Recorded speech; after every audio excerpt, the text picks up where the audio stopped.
5 तारखेचा जो मेळावा आहे त्याला आता फार कमी दिवस राहिले. आज बुधवार आहे आणि शनिवारी मेळावा आहे. दोन्ही बाजूनं पूर्ण तयारी सुरू आहे.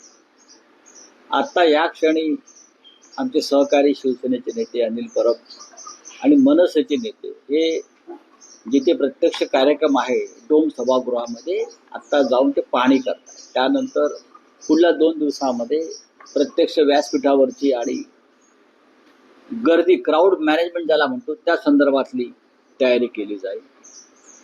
आमंत्रण तर आम्ही दिलंय लोकांना खुल्या पद्धतीनं. कोणाला घरी जाऊन आम्ही आमंत्रण देणार नाही, कोणी असते. आणि काल शिवसेना पक्षप्रमुख उद्धव ठाकरे आणि मनसे प्रमुख राज ठाकरे या दोघांनी एकत्रित आवाहन केलेलं आहे की तुम्ही या जल्लोषात सामील व्हा मराठी माणसाला. कारण हिंदी सक्तीचा जो निर्णय मागे घेतला तो मराठी माणसाचा विजय, त्यांच्या एकजुटीचा विजय.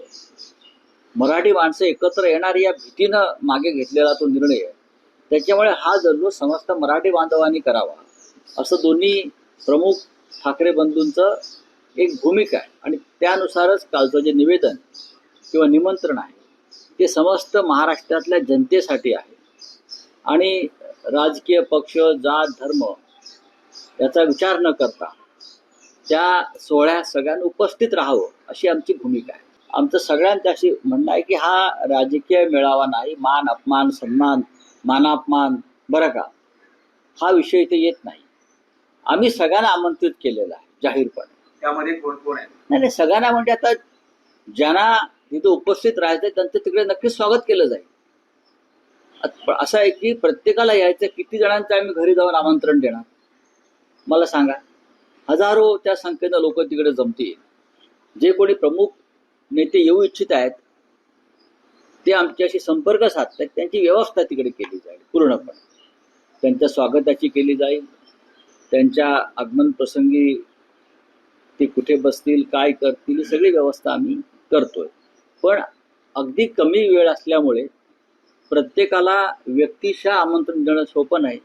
त्याच्यामुळे हेच आमंत्रण ठाकरे बंधूंचं हेच आमंत्रण स्वीकारून सर्व मराठी माणसानं, मराठी नेत्यांनी तिकडे उपस्थित राहावं ही आमची भूमिका आहे. 5 तारखेला मराठी दिवस मनवला जाणार आहे. एकंदरीत काय सांगाल? काँग्रेस त्याच्यामध्ये सामील होणार आहे काय एकंदरीत? आम्हाला अजून काही त्या बाबतीतलं काही निमंत्रण नाही आहे किंवा सांगितलं गेलं नाही आहे. कदाचित हे राज ठाकरे आणि उद्धव ठाकरे इव्हेंट असू शकतो, पण 5 जुलै हा दिवस जो आहे, जो ठरलेला होता मोर्चाचा, त्याच्यामध्ये हा GR रद्द झालेला आहे असं मला अजूनही वाटत नाही. कारण नरेंद्र जाधव समिती नेमलेली आहे. त्यामुळे मुंह में राम बगल में नथुराम ही भाजपची जी नीती आहे त्याच्यापासून जपून राहणं, वाचून राहणं आवश्यक आहे. आता 5 जुलैचा जो दिवस आहे तो मराठी लोक साजरा करतात आहे. शुभेच्छा.